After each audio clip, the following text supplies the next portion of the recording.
Welcome to our channel. Let's begin the journey.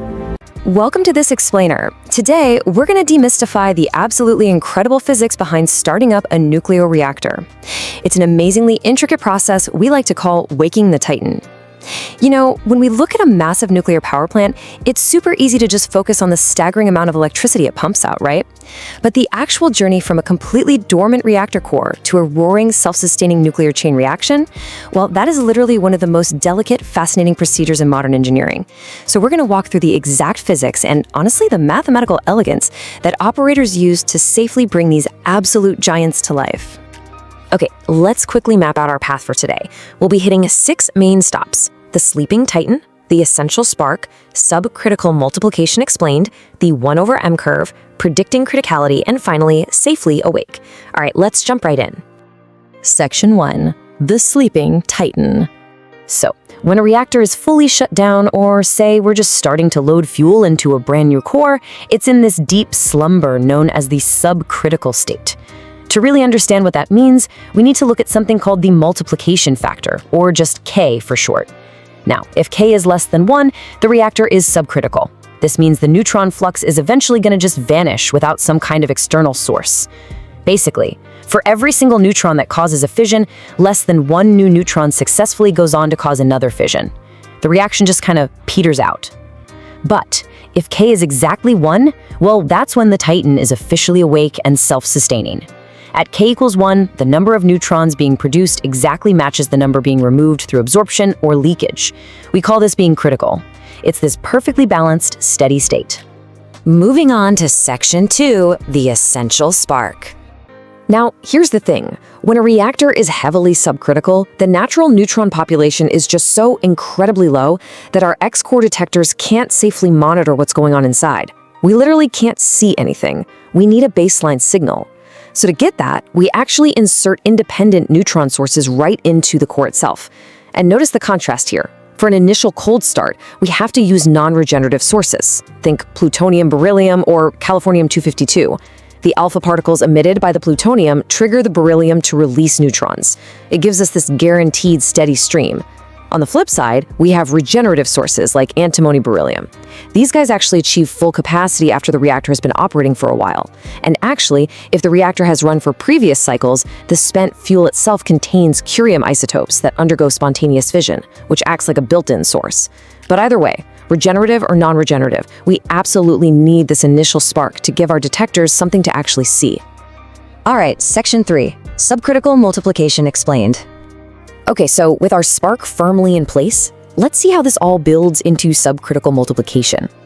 Our source neutrons strike the uranium, and that causes fissions that step up the neutron population to a brand new, higher equilibrium. Just picture how the number of neutrons tracks on a graph. Imagine for a second we add a little bit of fuel, or maybe we pull a control rod out just slightly. The value of K increases. Now it's still less than 1, but because K is higher, our initial source neutrons go a lot farther. They cause a much longer chain of fissions before finally dying out. So what happens? The total steady-state neutron population actually steps up to a higher level. It finds a new equilibrium. But, and this is a really big but, if we were to completely remove that artificial source, that population would instantly drop right back to 0. The core is multiplying the source, sure, but it relies entirely on that source to maintain its population. So the really crucial point here is this beautifully elegant formula for the multiplication factor, M. It shows us the exact ratio between the total neutron population and our initial source neutrons. M equals 1 divided by 1 minus K. Let's just walk through this math for a second. It's pretty cool. If K is 0.5, then M is 2. That means the total number of neutrons in the core is exactly twice the number of neutrons being pumped out by our artificial source. Now, if K gets closer to 1, let's say 0.9, M becomes 10. The core is now multiplying our source neutrons by a factor of 10. As K gets closer and closer to 1, the reactor itself is doing more and more of the heavy lifting. Which brings us to Section 4, the 1M curve. We are now approaching the real climax of our startup procedure, actually reaching K equals 1. But this brings up a genuinely thrilling question. How do operators know the exact moment the reactor reaches criticality without accidentally triggering a runaway reaction? I mean, if we look back at our formula, as k becomes exactly 1, m just shoots to infinity. The multiplication becomes completely self-sustaining. But you can't exactly plot infinity on a control room graph, right? The curve would literally just shoot straight up off the page. That offers absolutely zero warning of when it's going to hit that critical point. So, since m mathematically shoots off to infinity at k equals 1, engineers did something really ingenious. They used the inverse, 1 over m. And this creates a perfect, literal countdown to 0 for criticality. Instead of plotting some crazy curve shooting up to infinity, we just plot the inverse. As the reactor gets closer and closer to waking up, this 1 over m value steadily, safely, and predictably drops straight down toward the horizontal axis. It gives the operators a crystal clear visual target, 0. Section 5. Predicting criticality.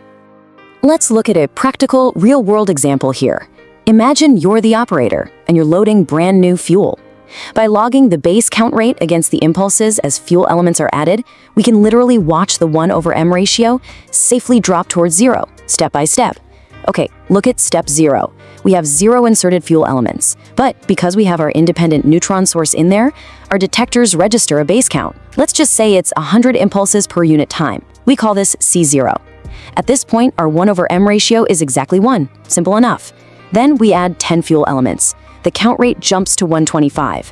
We take that base count of 100, divide it by the new count of 125, and that gives us 0.8. We add 10 more elements, the count rate goes up again to 166, and our ratio drops to 0.6. You see what's happening? With every single batch of fuel, we carefully lower into that core. The 1 over m value steadily marches downward. And that brings us to section 6, safely awake. Finally, let's codify the actual physical process that ensures the Titan wakes up safely through a deeply monitored feedback loop. Operators meticulously repeat these 4 steps. They're plotting the curve to extrapolate the exact moment the 1 over m graph intersects the axis and the reactor becomes safely critical. So step 1, they insert the fuel. Step 2, they stop, and they wait for the neutron population to step up and reach that new equilibrium we talked about earlier. Step 3, they count the impulses on the x-core detectors. And step 4, they calculate the new 1 over m value. Then, they plot that point on a graph and literally draw a line through the points, extending it straight down to the x-axis. That intersection point, that tells them precisely how many more fuel elements or exactly how much further they need to withdraw the control rods to reach criticality. It completely removes the guesswork. It's pretty amazing, right? By using a clever mathematical inversion, engineers take one of the most powerful forces in the known universe and bring it to life with the precision of a ticking clock. But as we wrap up this explainer, I want to leave you with a fascinating question to ponder. As we move into this new era of advanced small modular reactors and autonomous control systems, how will AI and next-gen sensors redefine this delicate countdown to 0?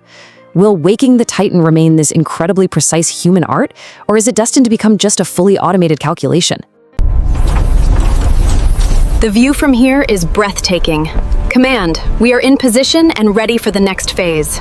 If you liked the video, subscribe and comment the topic you want next. Thanks for watching, and stay unstoppable.